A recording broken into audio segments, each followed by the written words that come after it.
What is going on, guys? Jason Burke here, Styles Clash for Life, coming at you on YouTube, and today I've got some football focus. I'm here to wrap up the Pittsburgh Steelers NFL Draft. I covered the first and second rounds in the past couple of days. Then I had a wedding to officiate and a recovery. Still recovering, still exhausted, but I'm here to bring you guys the rounds 4 through 7 draft picks and as well as the undrafted free agents. I'm going to go through everybody on round 4, 5, 6, and 7 and all of the undrafted pickups Pittsburgh had to complete their draft. If you guys want to see my reviews on round 1's pick, Derek Harmon, and round 3's pick, Caleb Johnson, those are on this channel already. So go check those out. I gave both those picks an A so far, so Pittsburgh's off to a hot start, but a lot of picks coming up here. So let's go over them real quick. I'm not going to bring you guys like full stats and everything. I'm just going to give you a general overview of what they do and kind of where they fit on the team to make it a little faster because there's a lot of names here when you factor in the undrafted free agents. Round 4, the start of day 3, pick number 123, Pittsburgh picks up Jack Sawyer, edge rusher out of Ohio State. Now, I had a low second round grade on Jack Sawyer, kind of low second, high third for Jack Sawyer. This feels like a luxury pick. He can play as a down lineman. I was looking at him initially and going, okay, he can be kind of a left or right end. He can kind of be another guy that fills in. We're kind of doubling up, so to speak, on defensive line. That's not really the case. Jack Sawyer really is mostly an outside linebacker. Has some flexibility. Like I said, he can play in one of the end spots. So if we need him to, he can jump in there with Benton and Harmon if Cam needs some plays off or whatever. Sawyer can play D-line or outside linebacker, but he really shines at outside linebacker. And while we don't need an outside linebacker this year, we've got TJ, we've got Highsmith, we've got Herbig. So at the very least, Sawyer kind of competes for that fourth outside linebacker spot. The dude's a tank. He fits right in with that TJ and Herbig, kind of just that lot of different kind of moves, power guy, some decent bend, can really get in there and can make some plays on the quarterback. Big time pass rusher. And it does, again, outside linebacker especially didn't feel like a pick we had to make there, but it's a really good value pick. Like I said, I had a late second to early third round grade on Jack Sawyer. To get him at 123 when I was kind of seeing him go somewhere around like 63, that's a really good pickup. And like I said, it's a luxury pick, but he's one of the best values we could have gotten. He's a steal in the 4th round. The dude is just a productive guy. Very good disruptor, very good pass rusher, can force some fumbles. The dude is just an athletic freak. And fits right in with the 3 outside linebackers we already have. So it's special teams tackling, it's depth, it's a very good pass rusher, it's a good back-end tackler. He can do about everything, and I hope we find a way to get him on the field a little more, without injury, obviously, but I like Jack Sawyer a lot. And while it wasn't a priority pick for me, while there's things we need more, I love that player a lot, and I had a high grade on him. So I'm going to give the pick a B here because it wasn't a position we needed really badly at this time, but because of the playmaking ability and the value, it's a best player available situation. I have to give the pick a B here. 5th round, we traded back 8 spots. We traded back to 164, I think, with Kansas City. We traded back 8 spots to pick up a 7th round pick at 226. So we go back 8 spots and get a 7th round pick, an extra pick in the 7th here. And with that pick, we go Y.A. Black, defensive tackle out of Iowa. Now, this one kind of confused me a little bit because I was looking and going, okay, we got Harmon as our legit big, gigantic D tackle, and we also got Jack Sawyer, who could potentially play defensive end on one of the sides once in a while. If he can't get in the game at linebacker, he can play on the D-line. So we got kind of our current D tackle and our future Cam Hayward replacement there in my mind. And now we get Yaya Black, who is like 6'5" and 3/4. He is close to 6'6" and vacillates between 315 and 320 pounds. This guy is a monster. Just as big as Derek Harmon, taller, wider, has a longer kind of reach. He deflects a lot of passes on the line of scrimmage, which Pittsburgh likes. He is a space-eating run stuffer. So we are obviously prioritizing getting bigger in the trenches. Well, I said this during the 4-game losing streak, during the playoff loss where we got blown out of the water, watching us get run on over and over and over again by guys like Saquon Barkley and Derrick Henry and James Cook. I was just watching us get beat up, and I said, we have to get better in the trenches. Pittsburgh has to get back to that big, run-stuffing, pass-rushing presence. And look at this draft already. Jack Sawyer, ace pass rusher. Derek Harmon, big, gigantic guy who can do both, but specializes in run stuffing. Now you get Yaya Black, one of the bigger guys in this draft, as a space-eating run stuffer. This guy is really good on rushing downs. He's not going to be an every down player. I don't think he's going to be an every down kind of starter, but I think he can really fill in at D tackle and eat space up. He's a Casey Hampton with a bit more of a rush to him. The dude is athletic for a guy that size, but he's just massive. And I think that now you've got flexibility because you can have Sawyer play on the D line if you need to. You have Keanu Benton bumping back to outside D line, one of the edge rusher situations. And then you've got, Cam, obviously, and now you've got Harmon and Black. I think Harmon can play on a left end or right end spot. So now you've got both Harmon and Keanu Benton, who can play D tackle or D end. You've got Cam Hayward, who's done both before, and now you add this big run stuffer, plus Jack Sawyer. You've got a bunch of guys who specialize in just setting the line, making sure you have sure tackling, sure rushing, speed and power on that defensive line. The trenches have gotten a lot better with 3 gigantic pickups here in the draft. I'm only going to give this pick a B or a B minus just because we already had our big D tackle that plays a little similarly. He's a little better overall, but picking up YA Black feels like a luxury pick, right? Because we still do need to get bigger in the trenches, but we did just pick up 2 guys who can play on the line, especially in Harmon. So I think we're still missing a couple of needs here. But I'm still going to give this pick a B. I'm still going to say B because Black is, again, a run-stuffing specialist who's gigantic. So we need guys like that. Now it's going to be interesting with all these guys we just added, these 3 guys we just added, plus Benton and Hayward. What do you do with Loudermilk? What do you do with Dean Lowry? What do you do with Daniel Ukwale? They added like 2 guys in the offseason plus re-signing 2 guys. We got a bunch of people on this team who do kind of similar things. Who's going to play where, who's flexible and who's not. We're going to find out this season. Round 6, pick number 185, Pittsburgh gets their quarterback, Will Howard, in the 6th round. Again, I'm not a big Will Howard fan. You guys saw that I had him mocked pretty low in this draft. Most people had a 4th round grade on him. I was a little lower. I think getting him in the 6th round is brilliant. Shedeur Sanders did go. Cleveland traded up in the 5th round to get Shedeur Sanders after they already drafted Dylan Gabriel. So now they have 2 quarterbacks in the first 5 rounds. Kind of weird. But Pittsburgh doesn't go for Shedeur, and it makes me happy. Getting Will Howard again in the 6th round. I'm not a Howard fan, but he does do some things well. He's got a really good short and intermediate pass accuracy. He's got a cannon of an arm in terms of the getting the zip on the short and medium passes. He's a good medium range guy. He also can throw some fly balls on the sidelines. He's not the world's best deep ball guy. The arm strength can be in question to me, but you're looking 25, 30 yards downfield. He can throw a good one-on-one ball, which is what our outside receivers are going to do. DK and Pickens are going to run, and he can throw in their range. He can throw a 20, 25, 30, 35-yard downfield go ball. While the arm strength is questionable, he is very good. He uses the middle of the field. He uses his tight ends. He can throw a really good, anywhere from 5 to 20 of those medium rangers. He's good at those. He does get some picks. He's got, I think, at least 10 picks every year of his career. Although his stats have gone up every single year in college, he has improved year by year. And when he went to Ohio State last year, he by far had his best season. So I think he played on Kansas State before.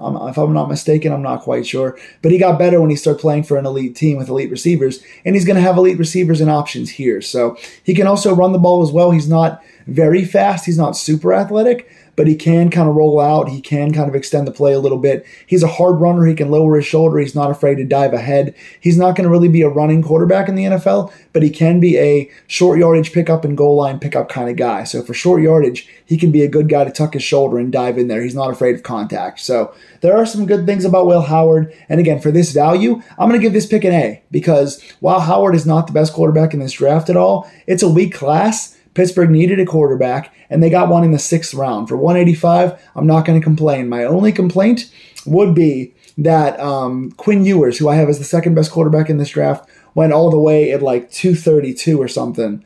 So he went in the late 7th round. We could have got him instead here. But even still, you get your quarterback. You've got a young guy in the room to see what he can do. And he plays somewhat like a younger and higher ceiling version of Mason Rudolph. So we'll see how that goes. Round 7, we now have 2 picks. From our trade back, we get to pick at 226, and we get Carson Bruner inside linebacker out of Washington. I believe he is famous Pittsburgh tight end Mark Bruner's son. Mark Bruner works on Pittsburgh's staff, so obviously he knows his son and had him scouted. So this is another one of those gemstone pickups. It's another one of those completing the Infinity Stone kind of things. You always stick with the same last names here in Pittsburgh. Carson Bruner, I was really impressed. People say that he's not all that fast.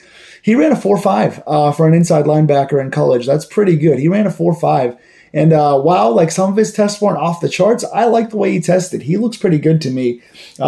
Looks really, really fast for sure. Good tackler and solid in coverage. Got a few picks in coverage as well. One of the better late round coverage linebackers in this draft. A little bit small, but again, a pretty short tackler, pretty good at choosing his gaps. I think this guy is going to be interesting to watch. We have, I think, 4 inside linebackers on this roster already, so he's going to have to do it on special teams, which he can do. I saw a couple of those plays as well. So I think he could be a 7th round steal. I don't think he's going to get on the field, barring injury, this year, but I think as the fifth inside linebacker, as a guy who can play in preseason, make special teams plays, I think he's going to be a well-rounded guy. And I think for the 7th round, it's a pretty good pickup. It's not a position we needed. I would rather have seen us take either an offensive tackle or a cornerback here, but he's still, I think, a solid pick. I'm going to give this pick a C+. Only because the depth on our team at this position is already pretty big, and we needed stuff more. So I'm going to say C+, but it's a player with upside that I'm looking forward to watching because he has a lot of speed and tackling ability, and he can cover for an inside linebacker. In the NFL, you got to do that nowadays. Final pick, 229, round 7, we took Dante Kent, cornerback at Central Michigan. He was listed as cornerback / punt returner, so he does both. At corner, he's boom or bust. He's a smaller frame guy, didn't overly impress me with his frame.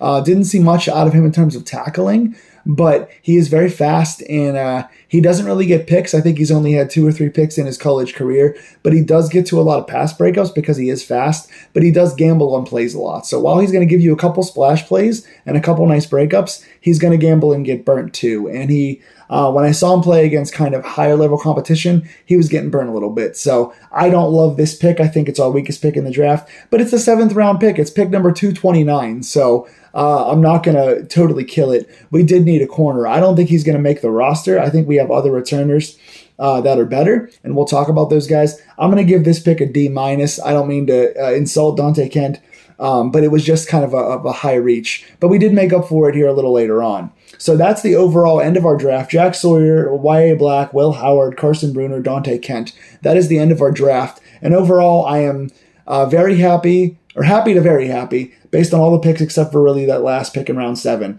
But let's get to a couple undrafted free agents here and see where we got better. So first of all, I'm very excited about this guy. There's three undrafted free agents I'm very curious about. 2 make me very excited. 1 is my favorite here. Sebastian Castro, safety out of Iowa. I had a 4th round grade on Sebastian Castro. I go through and I look at all of the kind of late 2nd tier to 3rd tier players in the draft, and I try to find steals. I had a early to mid 4th round grade on Sebastian Castro. I'm really surprised that he didn't wind up going somewhere at like 120, 121. For him to go undrafted is surprising. He only went undrafted, in my opinion, because he's a little bit older. He started a little bit later, so he's got a few more years of experience. And he doesn't test very fast. His testing didn't go great, but he plays faster on the field than he tested. He's a hitter. He plays very good as a box safety. He's listed here at safety. I had him listed at cornerback because he plays a lot of slot corner as well. That's where we could use him. We already do have 4 safeties on the team, so it's going to be hard for him to get safety time on this team. He makes special teams plays, though. He did force a fumble with special teams last year. He's going to get tackles for us, so he could make it there as a 5th safety behind the 4 guys we already have. But slot corner gives him a really good shot. He reminds me kind of how we drafted Beanie Bishop at slot corner last year as one of the best undrafted free agents. Sebastian Castro is like a top 5 undrafted free agent. He is by far the best of our class and one of the best of the overall undrafted class.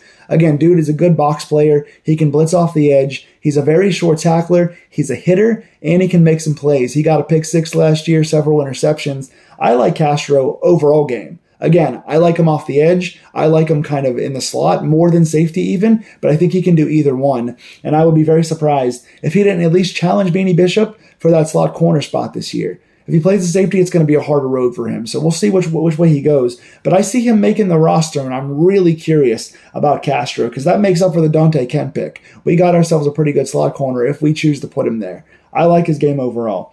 We got J.J. Galbraith, tight end out of South Dakota. I don't know much about him, to be honest with you. Looks like he has a pretty big frame, but I don't know much about him. We got a hometown boy, Ben Souls, kicker out of Pitt. He's a lefty kicker. I don't see him making the roster over Chris Boswell, but cool to see a lefty kicker out of Pitt coming back home in the NFL. Good luck, buddy. And then the second player I'm most excited about here, Rock Taylor, wide receiver out of Memphis. We got 2 undrafted free agent wide receivers, and both are very different and both very much intrigue me. Rock Taylor's my second favorite player in this undrafted class out of Memphis. He's a little small, but he's a very good contested catch guy.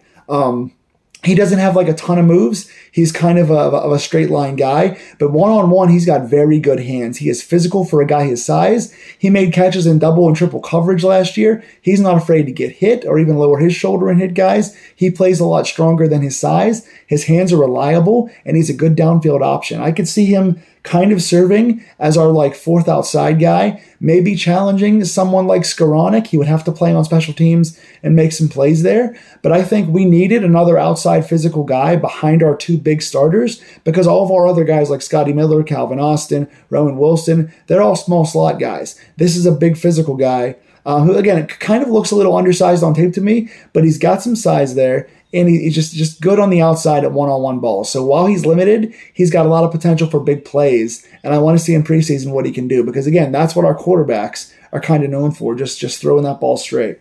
So really interested in this guy. My number 3 guy, the other wide receiver I'm pretty interested in this class, Keyshawn Williams, wide receiver out of Indiana. He's smaller, definitely another slot guy, plays like another Calvin Austin, Roman Wilson, Scotty Miller, but he's got really good open field moves. The dude is quick. He's got a quick twitch. He's got, not only is he a fast accelerator and just straight line speed, but he's also just so good with his footwork. He makes guys miss like crazy. I was watching this dude do a bunch of differently designed plays where he caught a pass from a wide receiver. He took an end around. He's one of these guys that can take a screen or a pop pass or anything off the line of scrimmage and widen the playbook because he's so twitchy and makes guys miss so much that he's really going to be a fun player to watch. I don't know if he's got space on this team. I would love to see if he could challenge Scotty Miller for a 6th receiver spot, much like I'm looking at Rock Taylor against Skoranek. I'm looking at Williams here against Scotty Miller and see if he can kind of outdo him because he is an open field, exciting player to watch. I have not been this excited to watch a guy in the open field with his speed and moves since Calvin Austin. So exciting pickup there for us. We'll watch him. Watch those 3 guys especially here, Castro, Rock Taylor, and Keyshawn Williams. We also picked up Thomas Jones and gave him the biggest free agent bonus signing in history. I think it was $30,000. We signed him to a bonus contract, which is big for Pittsburgh. He's a fullback / tight end. Gigantic fellow. Big guy. Pittsburgh loves their undrafted free agent fullbacks, so we'll see if he gets on the squad. But he's a big boy. He's a Steeler kind of player. And then we have... my writing is bad here. Aiden Williams, guard out of Minnesota Duluth. Smaller school guy, but tested pretty well. Tested very athletic for a guard. So while it's a smaller school guy, we do need offensive line help, and he tested very well. So he's one to watch as an athlete out of a smaller school. Again, I do wish we had kind of gotten a corner a little earlier in the draft. That's a downside, but getting Castro kind of makes up for it. I do kind of wish we took an earlier flyer on wide receiver, but we did get 2 in the undrafted class. So I think overall, my only disappointing picks were the fact that Yaya Black just kept stacking the trenches, but I also like that strategy in some way. So I'm very hit or miss on my late round feelings, but overall, I'm going to give this draft a B. I think this is definitely a B draft. The early round picks were as good as possible. We had a clear strategy and kept it, and we found some gems in the undrafted free agency. So B draft for us overall. Tell me in the comments down below what you think of this draft. What do you think of the later round picks, and who are your guys to watch in the undrafted free agent class? Please like, share, and subscribe these Pittsburgh Steelers deep dives. Tell me your overall thoughts on our draft altogether. Comment these draft videos if you like seeing them, and I'll keep you guys updated with camp. Go Steelers.